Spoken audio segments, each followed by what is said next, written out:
Welcome everyone to this week's video. Today we are on Fish Friday number 199 and we have a good one for you today. Today's fish is a fish that, well, actually I'm just going to be completely honest. It was in a documentary that I saw last night and I was like, that's neat. We also haven't done this fish before. So today's fish that we're going to be talking about is... bam! The devilfish, or giant devil ray. Now, the devilfish, or scientific name Mobula mobular, that's Mobula mobular. It is the part of the family Mobulidae, which is the family of manta rays and devilfishes. And we haven't actually talked about a whole lot of rays, which is basically a huge letdown on my part because these fish are very, very cool fish. All of them are. And the documentary, the documentary I was watching last night called them Mobula rays, which is obviously the genus. And we'll get into that in a little bit. Now, Mobula mobular, the giant devil ray, is most commonly found in the Mediterranean Sea. And in fact, it's the only Mobula ray that is found in the Mediterranean Sea. Now, there are tons of different species of Mobula that are out there, but in terms of in the Mediterranean Sea, you're only going to find this one. Now, it can be found outside of the Mediterranean Sea, and in fact, it's been found in all the temperate and tropical zones of the world's oceans, but if it's in the Mediterranean, it's only found there. Now, the giant devil ray is a pelagic species that's usually only found in or over deep waters. And I want to say over because this fish is usually found only in the top 50 meters of water, which is around 165 feet. So, for instance, a lot of times if you see them, you're going to see them kind of like this. Oh, they're skirting right underneath the surface of the water. But they will go deeper. I should also mention the reason why they're found in that top 50 meters is they actually do prefer warmer waters. You think about it, Mediterranean, tropical fish, tropical zones of the oceans. Of course, they're going to prefer warmer waters. And it gets cold when they go deeper.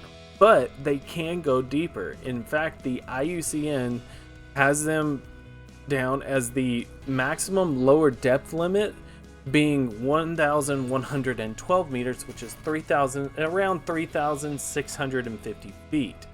In the Mediterranean, I think the maximum recorded is 700 meters, but I have to wonder if that's just because in the Mediterranean it doesn't much deeper than that.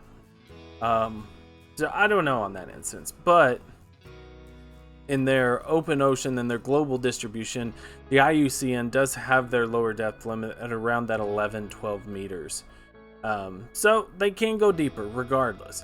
But what's interesting to me when I was looking at this is that they deep dive randomly, not at certain times of the days like many other species in the ocean.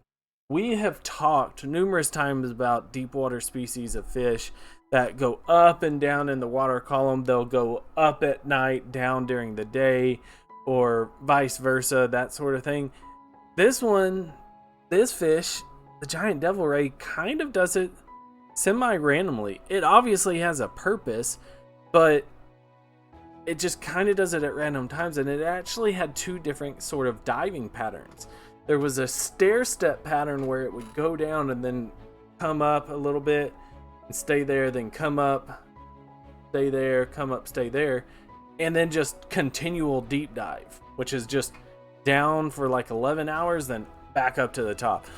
Really just an interesting sort of deal. It's an interesting fish, definitely is. Now, it is a large ray, as you can imagine, being called the giant devil ray.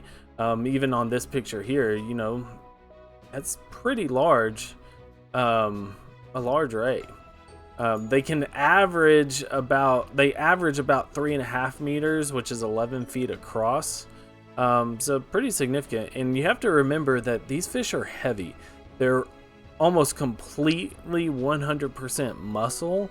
So, you know, you have to think that an 11-foot, essentially rock hard boomerang of muscle, they're strong. They're definitely strong.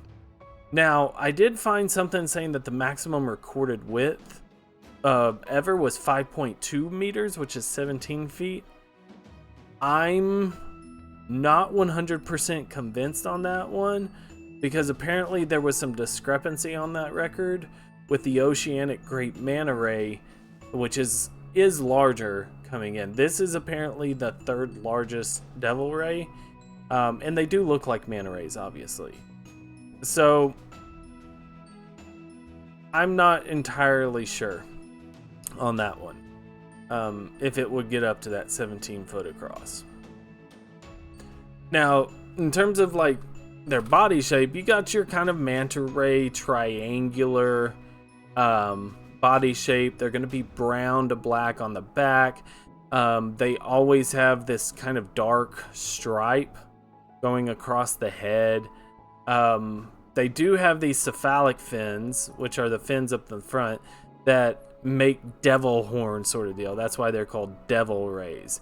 They're not as wide. This one is obviously in feeding mode. This one is not in feeding mode, so you can see how it's like there. And if you like kind of squint your eyes, you could be like, oh, devil horns, meh.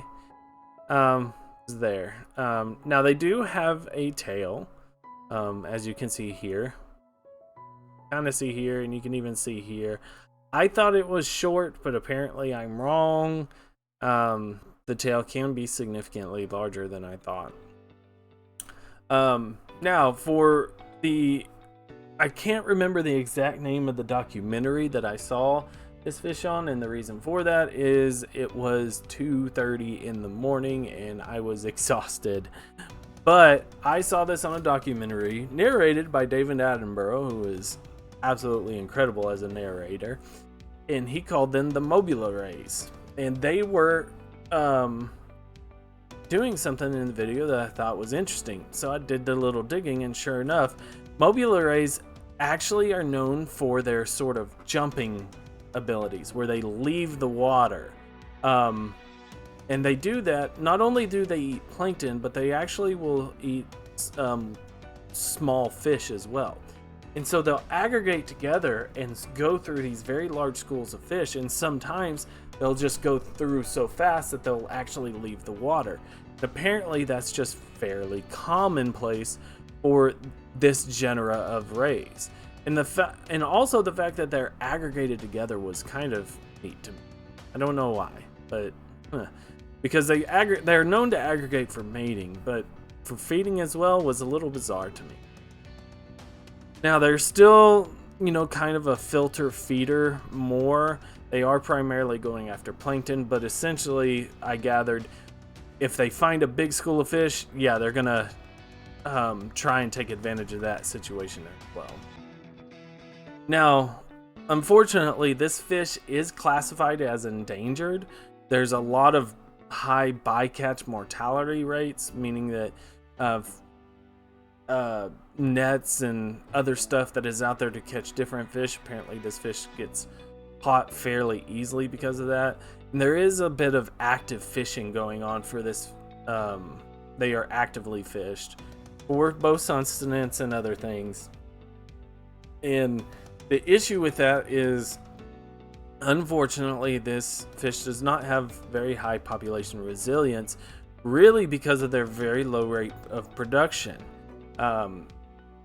Apparently they're not very successful at reproducing, so when you combine all of their bycatch mortality rates and that sort of thing, it's actually predicted, I believe by 2050, maybe 2060, the population of this fish, should it continue, will decline by 50 or more %, which is a sad statistic when you think about it. Sorry, I'm kind of keeping an eye on something over here. That's why I keep glancing over there. So that's kind of sad, but I do know that there are regulations going into effect on there, and there's a lot more studies going on looking at this fish and the reasons for their lower reproduction rate and things like that. But for the interesting fact we're gonna end the video on is this is the only species of Mobula with a free tail spine. All other species of Mobula either do not have a spine or their spine is covered, which would be the stinger. So think of it this way. Only this species has the real stinger. And that interests me. And it interests me for a number of reasons. It's anytime there isn't a species in a genus that only that species has that characteristic, is it actually that genus or is it a completely separate genus, species, etc.?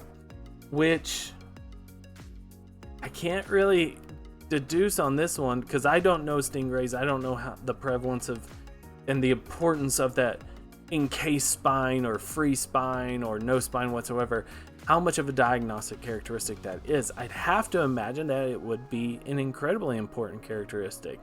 So it may not be the most interesting fact to y'all, but it was really interesting to me. It was like, only species of Mobula with a free tail spine. Is it actually Mobula or is it completely separate?